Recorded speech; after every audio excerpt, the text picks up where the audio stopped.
Do you dream about finding deep targets? Well, it's time to wake up. Introducing the XP Extreme, the world's first multi-frequency twin box metal detector.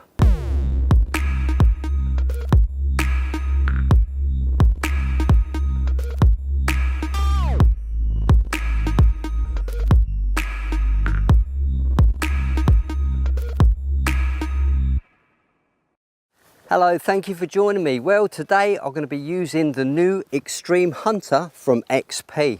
First of all, we're going to build the machine up and then we're going to do some testing. This is going to be interesting. So when you get the XP Extreme, it will come in this lovely hard case. Now, building up the Extreme is really simple. You've got the two pieces of frame, you've got two coils, you've got a handle, and in this case, I've got the RC. So let's quickly construct this machine just to show you how easy it is. First of all, we need to take the coil with the wire, feed it through, and then attach the frame with the two screws. There you go. So we have a selection of screws here, all different sizes, so make sure you get the right size screw in the right position. So I just speed this one up. Two screws in here. That's the front coil assembled. So once the first coil is connected to the frame, you're now going to see the wire. So the idea of this exercise is to pass the wire through the second frame once we've fitted the handle carrier on first, and then bring it out of this hole just here. So we've got a puller bung here to help us. So let's give it a try. This is probably the trickiest part of the build. Slide them together and you'll see there straight away the puller bung has come out. So we need to get this wire out of the hole. And this can be a little bit tricky, but I've got it first time. So what I'm going to do now is just put a screw in there just to hold that into place.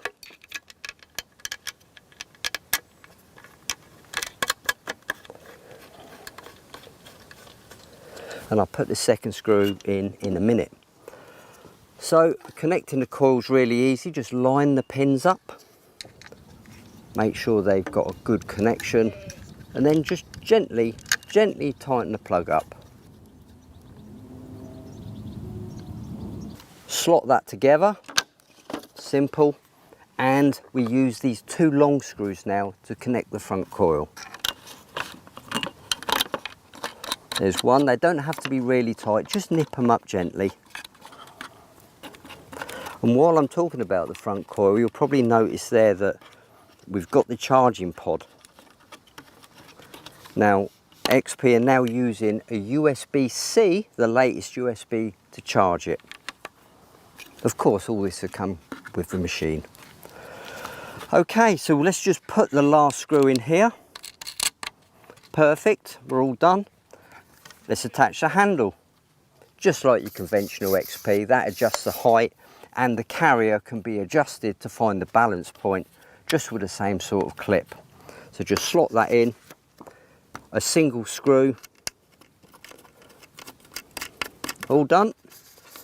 So now all you need to do is connect your RC, and that's your Extreme all built up. So let's go and do some testing. Before we start using the Extreme, we need to do a little bit of housekeeping. We need to make sure there's nothing metallic on our person or it'll affect the operation.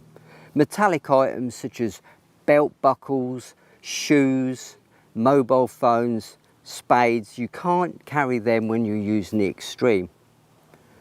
Just a little note about shoes. Most hiking shoes contain a wire mesh within the sole, so it's a good idea to just put your MI6 pinpointer over the sole of your shoes just to make sure they haven't got a metal mesh inside them.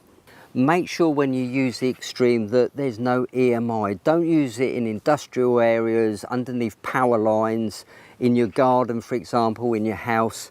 It just won't work. You need to be in an open area free of EMI, because this machine, well, it's got two big aerials, so it's going to be really, really sensitive. And finally, testing. Now, don't test this machine with targets above the coils. Don't lay the machine at 90 degrees and test targets to the side.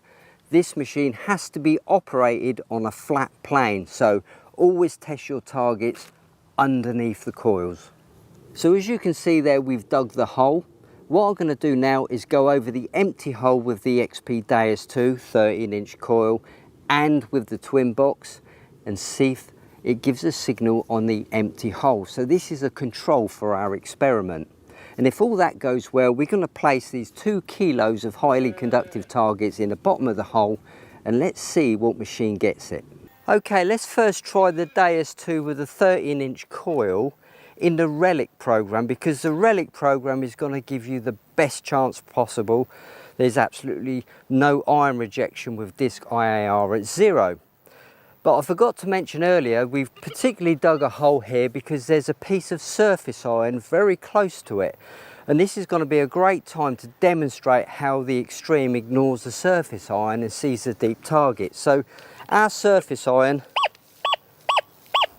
is just there and the hole is just here. So bear that in mind with the surface iron. So okay, let's go over the empty hole now. And I'm pretty sure that we will get a faint murmur, but I want you to remember that for the Horde experiment. Can you hear that? Woo woo woo woo. That's just the machine picking up the empty hole. Here we go with the XP Extreme. It's all turned on, it's done a noise cancel, it's ready to go. Listen how stable that is. It's just a lovely hum in the background. So what I'm going to do now is walk towards the hole, but remember I'm going over that surface iron first. Surface iron, nothing. Hole, nothing. Let's do that again. Retune it. Surface iron, hole, nothing. So that was the control experiment all done and dusted. Now it's time to put the 2 kilos of highly conductive coins into the bottom of the hole and try the DS2 first of all. XP DS2 13-inch coil, Relic program.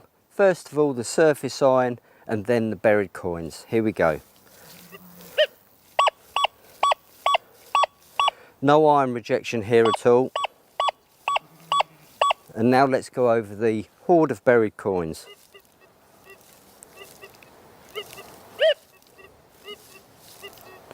We've still got that murmur from the empty hole, haven't we? But it's not detecting the coins. Okay, time for the Extreme. Apologies, my trousers keep falling down, I haven't got a belt. And also what I said earlier about the metallic targets about your person. We've got a radio mic on, so I've had to mount it on the back of my neck, but we're still pushing our chances. So first of all with the Extreme, ground balance it. Press the button, nod it down, get a ground number, bring it up. Now we're ground balanced. So let's try this target. Remember that iron on the surface. Here we go.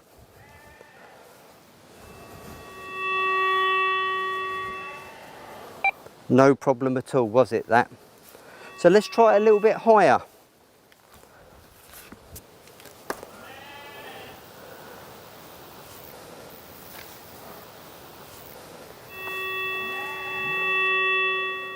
He still gets it, that's fantastic. So let's have a look at those coins. Oh, that's a long way down. And let's have a little talk about these particular targets. Well, this isn't an easy target to find because all the coins are isolated from each other. If you had a large hoard, for example like the Jersey hoard, which was one big mass, the depth capabilities on this machine, well, the sky's the limit really. So if these coins are all fused together, you get a lot deeper. So this is a particularly difficult target. The XP Extreme has got a feature called disc IAR, and it's iron rejection based on signal intensity, very similar to your DS2, DS1 and your ORX. So at 0 you have no iron rejection, at 1 you've got mild iron rejection. At 5 you've got maximum iron rejection. In front of me here I've got a spade, which is a ferrous target. I'm just going to let you listen to the audio tone from the iron. And it may be worth noting, because this is a surface target, you get a double bleep, what I call a tail.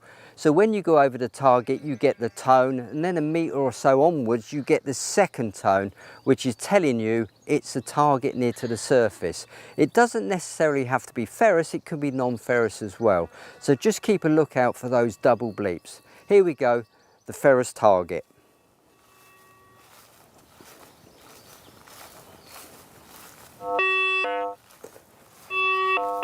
And that's the tail. If you want to see what the Extreme can really do, let's go over to the XP test bed and see how it performs on a wide range of targets.